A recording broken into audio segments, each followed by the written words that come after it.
The Great Gyattsby. Now, other than having a funny name, which is pretty funny, it's actually a pretty good book. Now, it's nowhere near Blood Meridian, don't get me wrong. But first, last time I made a video for this school, my history teacher, who I did the video for, was so shocked that he went to my I guess my supervisor or something, like someone who arranges my classes, I think, and asked if that was actually me. So so just to confirm, I am in fact who I say I am, you know, for turning in this project. I'll say my full name. My name is Walter Hartwell White. I live at 308 Negra Arroyo Lane, Albuquerque, New Mexico, 87. Now, whenever people tell you a book is about one thing, immediately assume they're lying, because they probably are. But mostly it's about that bum, Leonardo DiCaprio. No good book is about just one thing. Now, the book is about a lot of things. The American dream, marriage, wealth, class, gender, the past, the future, memory, morality, materialism, but most of all, I think it's about love.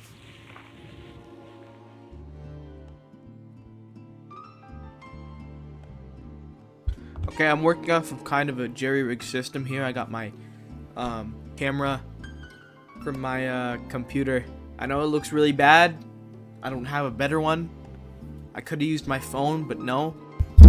Okay, working on this final project. Need to know what I next have to do.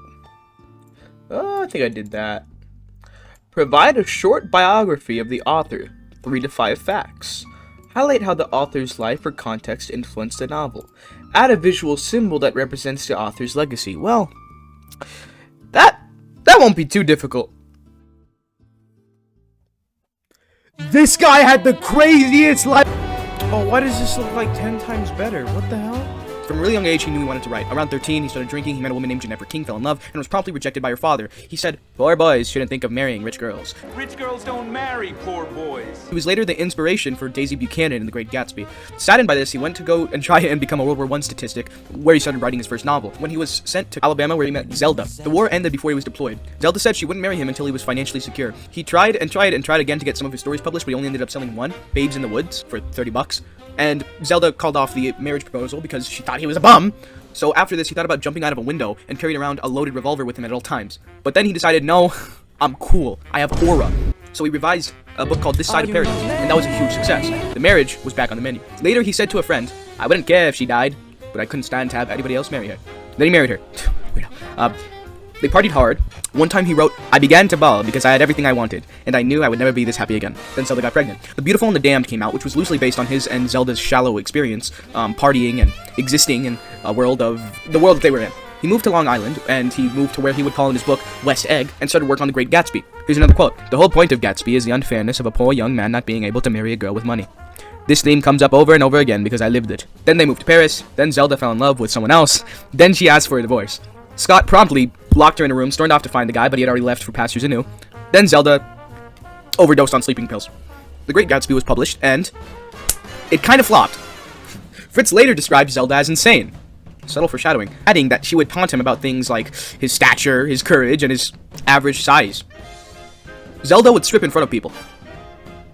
The famous dancer is Dora Duncan, I think I said that right, and Scott started flirting with each other. At one point, she called him her centurion. Zelda promptly threw herself down a flight of stairs. They left Paris. Now they're in Hollywood, where Scott started to begin works on screenplays, and started on the book Tender as the Night. They promptly left Hollywood. Zelda, from a young age, took up ballerina. Now, in this time, she started to take up ballerina again. Ballerina? Ballerinaing? What the hell? Zelda started going insane. Once going to a flower shop, thinking that all the flowers had faces on them. Her friends also noticed that she was insane. One time, when I think they were going to Paris, with their 9-year-old daughter in the car, she grabbed a steering wheel. They were on a cliff, and she whoosh, and yelled, "God's will!"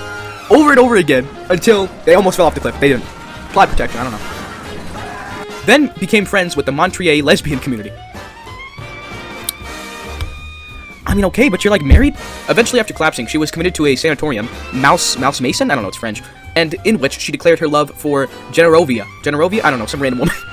She overdosed again. Then she went to the best sanatorium in Europe, and at the time was diagnosed with schizophrenia, maybe falsely, by the same guy who invented the term. Yeah, small world. They eventually moved closer to Zelda's parents. Scott began not to drink as much. Zelda's father died, and she started drinking as well, hearing a bunch of voices. I stopped writing here because there was so much more. There was so much more to cover, and and I just didn't have time.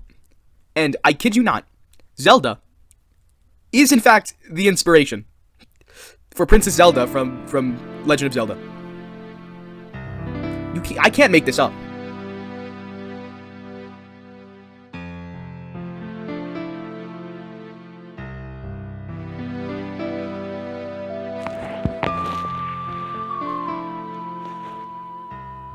During my school studies of The Great Gatsby, I was forced to make a pretty cringy assignment in a character's mind after an event and show the side of them or explain themselves in a way that explained their actions or explained how they were feeling at the time. Now, I could have chosen anybody, but of course I chose Gatsby himself because he's the best character in the book, let's be honest. And the moment in time that I chose was right before he died.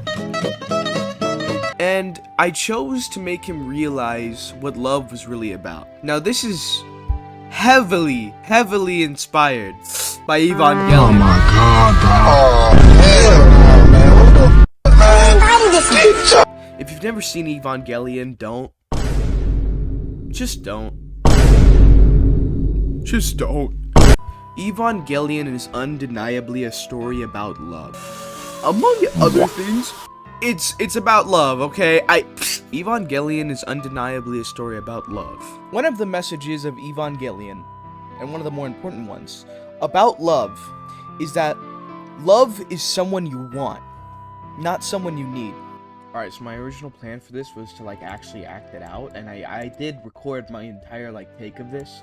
But I overviewed it and I thought, oh, in the moment it feels really good when you're screaming maybe love isn't about needing someone so desperately as I have. But when you actually listen back to it, it sounds cringy as hell. So let's just leave you with this. Maybe love isn't about finding someone you want to share your answers with, not expecting them to solve the questions for you.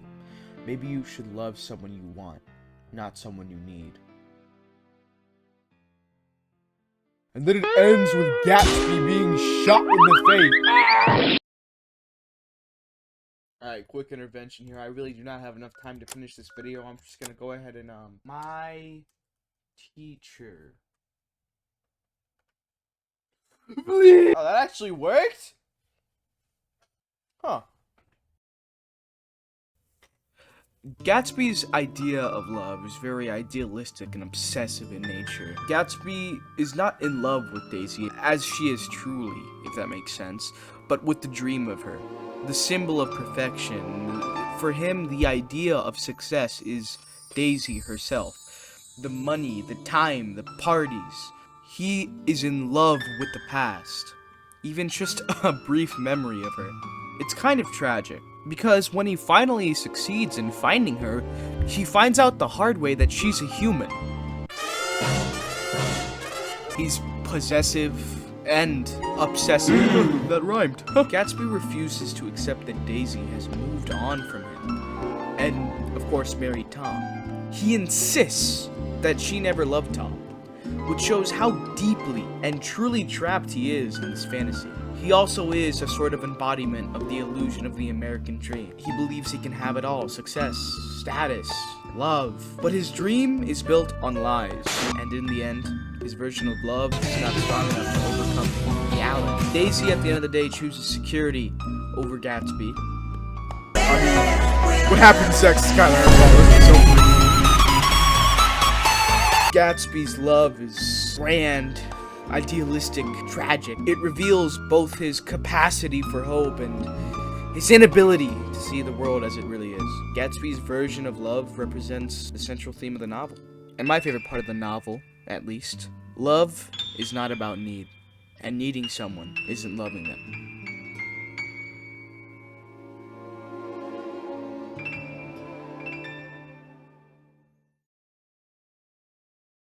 It's a setup, it's a setup, it's a setup, there's an it's a setup, it's a setup, it's a setup, there's an it's a setup. Alright, and that's pretty much the video right there. I mean, that's most of it done. I really just want to thank my English teacher mostly for the opportunity to get an extension on this goddamn project. It really took over most of my life for like about a week.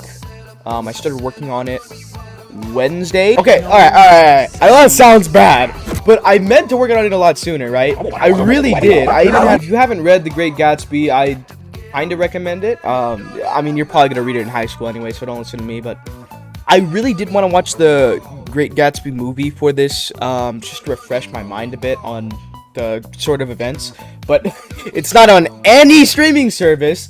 You know, at first I thought it was on Amazon, and I looked on Amazon, and there was The Great Gatsby, but it was like a really old version. This sucks. Where's Spider-Man? And it's not like free anywhere, so you know, I didn't end up watching it, but there is still a way you can watch it. So there is that, and there's another thing that I did. Bonus creative element. Create a playlist. The playlist will be in the description, or no, it's probably just gonna be the links of the playlist, not an actual playlist itself. But the things that are in there are a few songs actually. The playlist has been playing throughout this entire video, mostly. The first one is Hedgehog's Dilemma from Evangelion. It's that really slow, really rhythmic, you know, piano, nice. If you've ever listened to Evangelion, it's used a lot in there. The parties, you know, the smooth sort of, I guess, jazz. And then you have Snakeskin Boots, which is just a really fun song. It's from Call of Duty Black Ops 3. It's really fast paced, and it's like swing jazz, I think is the word. And it goes very fast, you know. I mostly put that in there because I thought, oh, jazz, it's perfect for the time, and also because I love the song. It's great. Truly, go listen to it. There's also the main theme of Zelda. I mostly put that in there because I thought it was funny. You know, Legend of Zelda.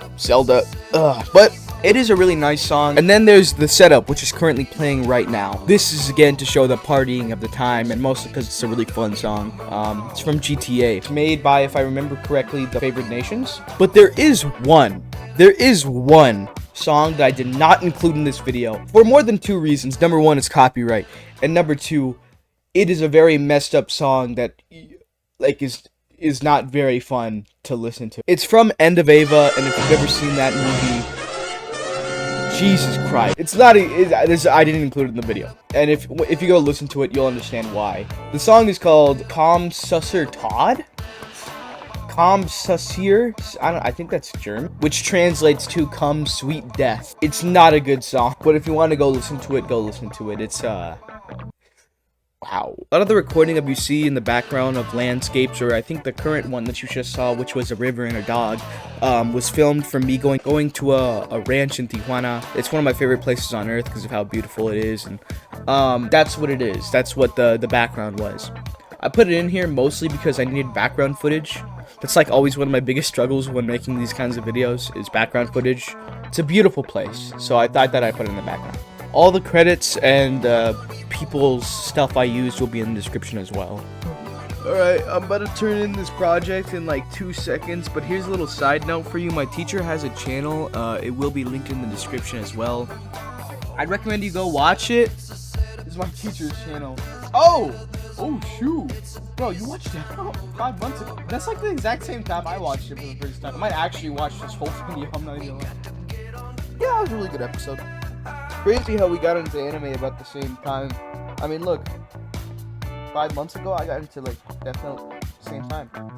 No, Mr. Kirkpatrick! No, don't watch Spy Family! Yeah, definitely watch Attack on Titan. Do not watch Evangelion. Whatever you do not watch Evangelion. If you take one thing away from this video, I think you probably should take away that you shouldn't watch Evangelion.